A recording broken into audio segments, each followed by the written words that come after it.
علیکم guys, novel دل تو دینا ہی تھا کہ 5 ایپیسوڈ میں آج آپ جانیں گے کہ سلمان اختر اور زارا آپس میں کس طرح ایک دوسرے کے ساتھ اٹیچ ہوتے ہیں اور کس طرح ان کی گفتگو اور ان کے انداز اور ان کے الفاظ ایک دوسرے کے ساتھ اس حد تک جڑ جاتے ہیں کہ وہ دونوں ایک دوسرے کے ساتھ کس طرح محبت کے رنگ میں ڈھل جاتے ہیں۔ یہ سب کچھ جاننے کے لیے آج کے ایپیسوڈ کو ضرور سنیے گا اور ہمارے چینل کو سبسکرائب کیجیے گا اور واچ کیجیے گا۔ میری خواہش ہے کہ میں سب سے پہلے آپ کو ٹریٹ دوں، وہ اشتیاق بڑے انداز میں بولی اور سلمان نے سکون سے سانس لیتے ہوئے کہا، پھر مسکراتے ہوئے بولا، بہت اچھی بات ہے، اپنی خوشی میں دوسروں کو شامل کرنا اچھی بات ہے۔ ویسے میرا خیال ہے اگر تم ٹریٹ دینا چاہتی ہو تو جب سارے موجود ہوں گے تب دے دینا۔ وہ تو ہو جائے گا، لیکن میں سب سے پہلے آپ کو ٹریٹ دینا چاہتی ہوں، فقط آپ کو، یہ میری خواہش ہی نہیں خوشی بھی ہے، پلیز سلمان جی، ہاں یا نہیں؟ وہ حتمی لہجے میں بولی جس میں کافی حد تک ضد بھی گلی ہوئی نظر آ رہی تھی۔ سلمان نے ایک گہری نگاہ اس کے چہرے پر ڈالی، پھر ہلکے سے مسکراتے ہوئے انداز میں بولا، ٹھیک ہے جیسا تم چاہو، فائن، اس نے خوشی سے اٹھتے ہوئے کہا۔ تو سلمان جلدی سے بولا، لیکن اگر تم اسے شرط نہ سمجھو تو ایک میری بات بھی تمہیں ماننا پڑے گی۔ میں نہیں پوچھوں گی کہ وہ بات کیا ہے، مگر یہ طے ہے کہ میں آپ کی بات مانوں گی، وہ خوشی سے نہال ہوتے ہوئے بولی۔ تب اس نے جلدی سے ریسٹورانٹ کا نام بتایا، وقت طے کیا اور اپنا بیگ اٹھا کر چلی گئی۔ اسے پورا یقین تھا کہ سلمان وقت پر پہنچ جائے گا۔ اسی دن جب زارا نے پورچ میں گاڑی روکی تو خوشی سے نہال تھی۔ اسے تنہا ملنے کی اتنی خوشی نہیں تھی جتنی سلمان سے ڈنر کا وقت طے کیا ہوا تھا، اس وقت کا انتظار کرنے کی خوشی تھی۔ آج اگر وہ اس کے ساتھ ڈنر کر لیتی ہے تو ایک بڑی کامیابی اس کے ہاتھوں میں آ جانے والی تھی۔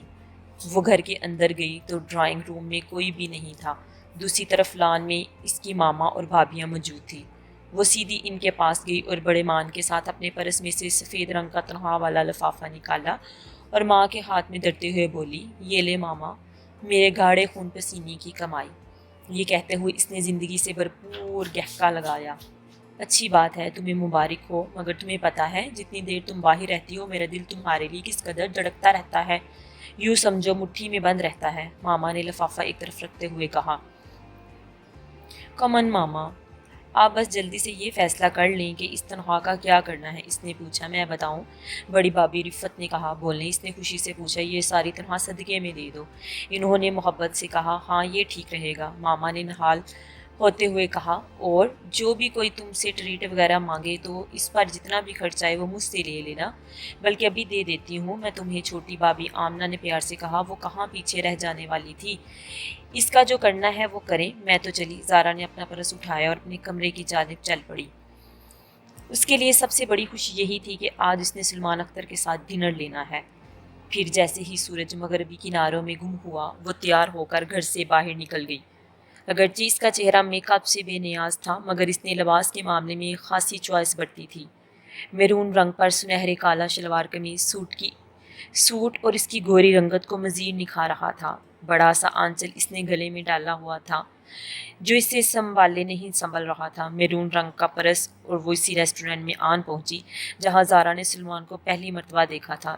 اپنے لیے محسوس کرائی گئی میز خالی دیکھ کر اس نے سانس میں سانس آ گئی۔ فوراً ہی اس نے گھڑی پر نگاہ ڈالی، ابھی بھی طے شدہ وقت میں چند منٹ باقی پڑے تھے۔ وہ میز پر آن کر بیٹھ گئی۔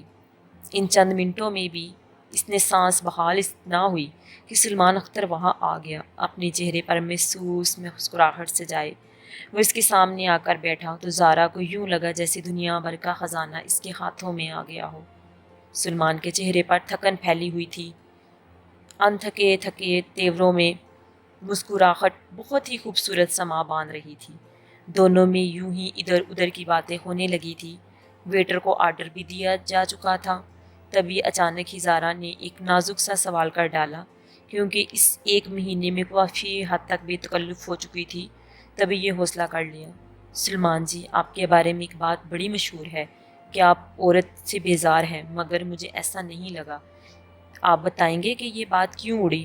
اس کا یہ سوال سن کر سلمان مسکرا دیا، پھر اس کے چہرے پر دیکھ کر بولا، اصولاً یہ سوال انہیں سے کیا جانا چاہیے جنہوں نے یہ بات اڑائی ہے۔ اب میں اس کا کیا جواب دوں؟ کوئی وجہ تو رہی ہوگی۔ وہ جیسے کہتے ہیں آگ ہوتی ہے تو دھواں اٹھتا ہے، ہوا چلے تو آندھی بن جاتی ہے، اس نے تیزی سے کہا تو سلمان کے چہرے پر کسی حد تک ناگواری کے آثار واضح ہو گئے، جس پر وہ جلدی سے بولی، خیر میرا دل نہیں مانتا کہ ایسا بھی ہو سکتا ہے۔ تو پھر اپنے دل کی بات پر دھیان دو۔ کہتے ہیں کہ جو انسان اپنے اندر سے رابطہ جوڑ لیتا ہے تو بہت ساری باتیں بنا کہے بھی سمجھ لیا کرتے ہیں، سلمان نے بڑے گمبھیر لہجے میں کہا۔ تب زارا نے فوری موضوع بدل دیا اور پوچھا، سلمان جی، میں نے یہ اندر سے رابطے والی بات کو بہت سنا ہے، اور یہ بھی کہ جس نے اپنے نفس کو پہچان لیا اس نے اپنے رب کو پہچان لیا، اور ایسی ہی باتیں سب کہہ دیتے ہیں، لیکن اپنے اندر سے رابطہ جوڑ لینے کا سلیقہ نہیں بتایا جاتا۔ میں بھی چاہتی ہوں کہ یہ صلاحیت خود میں پیدا کر لوں، مگر کیسے؟ یہ بھی سمجھنا ہے۔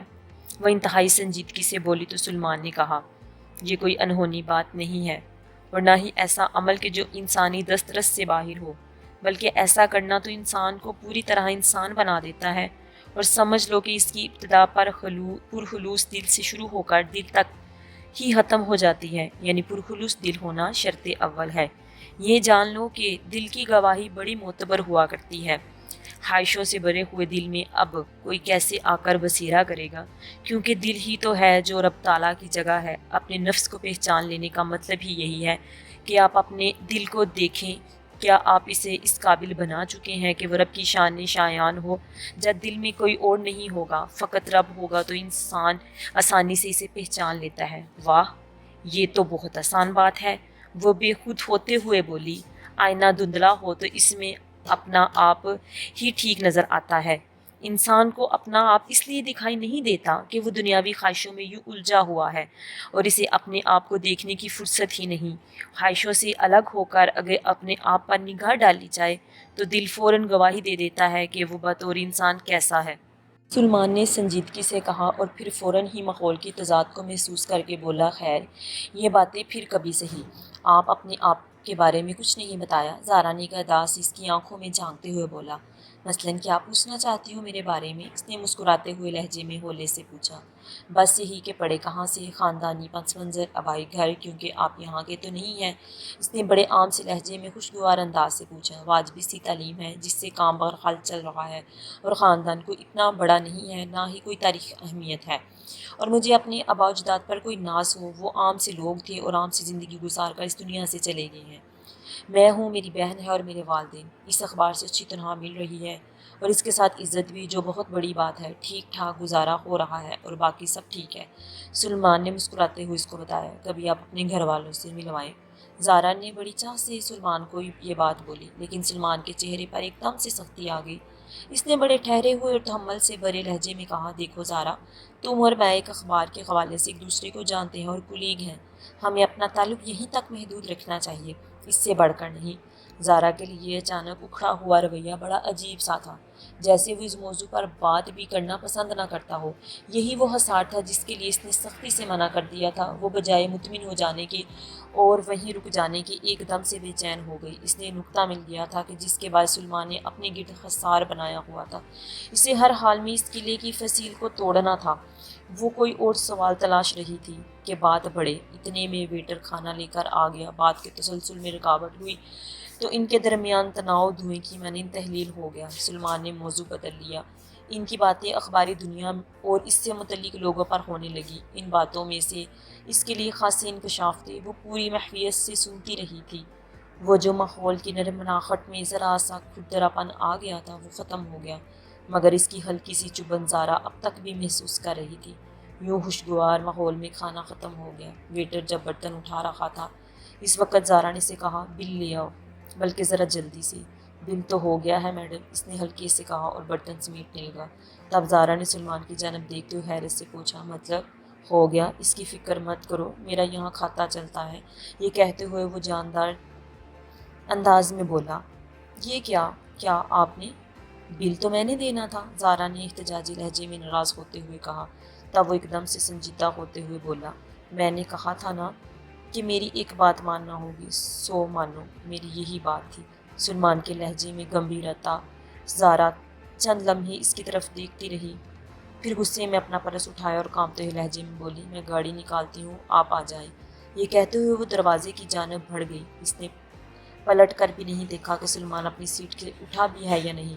وہ پیر پٹکنے والے انداز میں پارکنگ تک گئی، پرس پچھلی سیٹ پر پھینکا اور گاڑی وہاں تک لے آئی جہاں سلمان اختر کھڑا تھا۔ وہ خاموشی سے پیسنجر سیٹ پر بیٹھ گیا اور زارا نے گاڑی بڑھا دی۔ غصے کی شدت کے باعث اس کا چہرہ گلابی ہو رہا تھا۔ وہ تیز رفتاری سے ڈرائیونگ کر رہی تھی کہ سلمان نے کھولے سے کہا، زارا ناراض ہو مجھ سے؟ نہیں تو مجھے کیا حق آپ سے ناراض ہونے کا سر؟ آپ آفیسر ہیں، میں ایک معمولی سی ماتحت ہوں آپ کی، جسے آپ ذرا سی خوشی بھی نہیں دے سکے۔ لوگ بالکل درست کہتے ہیں، آپ پتھر ہو۔ وہ جیسے پھٹ پڑی، تب وہ ہنستے ہوئے بولا، لوگوں کو مارو گولی، تم بتاؤ کیا تم بھی مجھے ایسا ہی سمجھتی ہو؟ بالکل، اس کا ثبوت ابھی چند لمحے پہلے ہی آپ نے دیا ہے۔ وہ یوں بولی جیسے سلگتی ہوئی آگ پر پھوار پڑ گئی ہو، لہجے میں وہ تترمانا ہوا لہجہ۔ چلو پہلے تو نہیں، آج مجھے یقین ہو گیا ہے کہ میں ایک ظالم آفیسر ہوں، اس نے پھر سے مسکراتے ہوئے کہا، اور وہ تنگ ہو کر بولی، مجھے نہیں پتا سر، آپ اپنے بارے میں خود بہتر سمجھتے ہیں۔ اچھا پھر یوں کرو، سیدھے جاتے ہوئے پہلے کراس سے دائیں جانب مڑ جانا، ہمیں وہاں تھوڑی دیر کے لیے رکنا ہے۔ کیا تم مجھے تھوڑا سا وقت دے پاؤ گے؟ سلمان نے کچھ اس قدر نرم لہجے میں کہا کہ وہ خود اسی موم ہوتی چلی گئی، مگر زبان پر وہی تل ہی رہی۔ جی کیوں نہیں، آخر ماتحت ہوں آپ کی، جیسا آپ کہیں گے ویسا تو کرنا پڑے گا نا۔ اس پر سلمان نہیں بولا، پھر خاموشی سے بیٹھا سامنے سڑک پر دیکھتا رہا۔ زارا نے گاڑی کی رفتار بہت حد تک کم کر لی تھی، پھر پہلا کراس آتے ہی مڑ گئی۔ ایک جگہ سلمان نے رکنے کو کہا تو اس نے گاڑی روک دی۔ وہ کتابوں کی ایک بڑی سی دکان تھی۔ وہ بڑے اطمینان سے اندر جا کر کتابیں دیکھنے لگا۔ زارا پہلے تو وہیں ایک جگہ کھڑی اسے دیکھتی رہی، پھر کچھ دیر بعد وہ بھی غصے میں اس کے ساتھ چال چلنے لگی۔ اس نے مختلف جگہوں سے کتابیں پسند کی، وہ کافی ساری بن گئی تھی۔ ایک ایک کر کے ساری کتابیں کاؤنٹر پر جمع ہو گئی۔ پھر جب کاؤنٹر پر جا کر بل دینے کا مرحلہ آیا تو سلمان نے کہا، ان کتابوں کا بل دے دو۔ وہ کچھ نہ بولی، چپ چاپ پرس میں سے رقم نکال کر بل ادا کر دیا۔ کتابوں کے 2 بنڈل بن گئے تھے۔ وہ ایک ایک بنڈل اٹھائے گاڑی تک آ گئے، انہیں پچھلی نشست پر رکھ کر وہ بیٹھ گئے اور گاڑی پھر سے چل دی۔ تب سلمان نے بڑے خوشگوار لہجے میں کہا، کہتے ہیں کتابیں بہت اچھی دوست ہوتی ہیں، ان کی دوستی سے بندے کو بہت کچھ ملتا ہے۔ اور پھر ایک دانشور کے بقول کتابیں بھی جانتی ہیں کہ انہیں پڑھ کون رہا ہے۔ تم خود سے ملنا چاہتی ہو نا؟ ان کتابوں کی دوستی تمہیں خود سے متعارف کرا دے گی اور تمہیں اپنا آپ پہچاننے میں آسانی ہوگی۔ اس کے لہجے میں ملمائیت کے ساتھ ہلکا سا تحکم بھی تھا۔ زارا اس کی طرف دیکھنے میں مجبور ہو گئی۔ کیا یہ ساری کتابیں مجھے پڑھنی ہیں؟ ہاں اور نہیں، اور انہیں پڑھنے کے لیے بڑا خلوص درکار ہوتا ہے۔ اس سے بڑے ہی سنجیدہ لہجے سے کہا، سر کیا آپ کو آپ کے گھر ڈراپ کر دوں؟ اس بار زارا کے لہجے میں طنز نہیں، بہت حد تک احترام تھا۔ نہیں، مجھے دفتر سے کچھ فاصلے پر ڈراپ کر دینا، میں نے وہاں سے کچھ چیزیں لینی ہیں۔ سلمان نے کہا تو وہ خاموش رہی۔ وہ دفتر سے کچھ فاصلے پر اتر جانے کی مصلحت کو بہت اچھی طرح سمجھ رہی تھی۔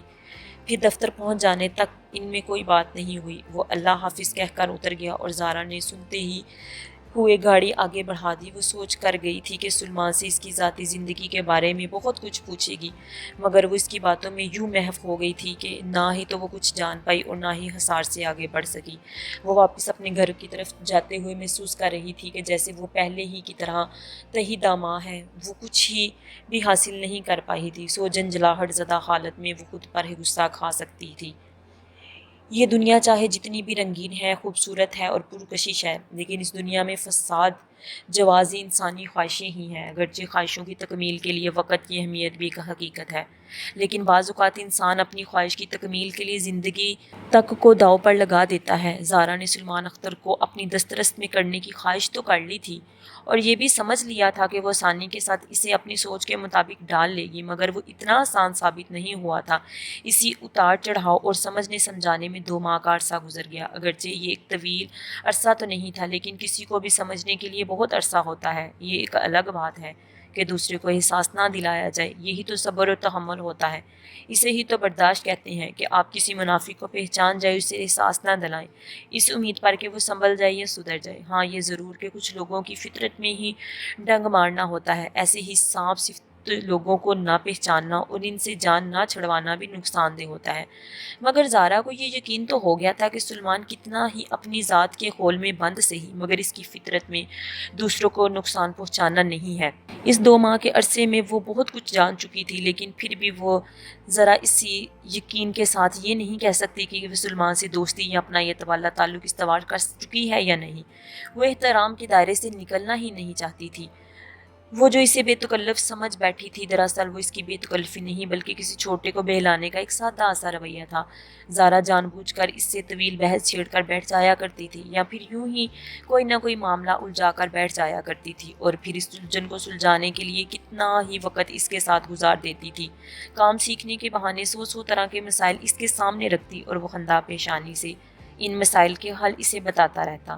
اس کی بھرپور کوشش اور پوری توجہ اس پر لگی ہوئی تھی کہ وہ کسی طرح سے بھی اس کو سہے، اپنا ارد گرد والا حصار توڑ دے، مگر سلمان کے معاملے میں اسے اپنی ساری کوششیں ناکام نظر آئیں۔ وہ یوں ہی سمندر کی لہروں جیسی کوششیں کرتی چلی جا رہی تھی۔ لہریں آتی اور اس کے ساحل کے محل سے ٹکرا کر واپس پلٹ جاتی۔ سمندر میں تو مدعو جزر اٹھتا، ساحل پر موتی اور سپیاں بھی گرا کرتی، مگر ساحل ایسا پتھر کا تھا کہ وہاں کے ریت کی بھی سمندر کی لہروں کے ساتھ جانے کا نام نہ لیتی۔ مگر پھر بھی زارا مایوس نہیں تھی۔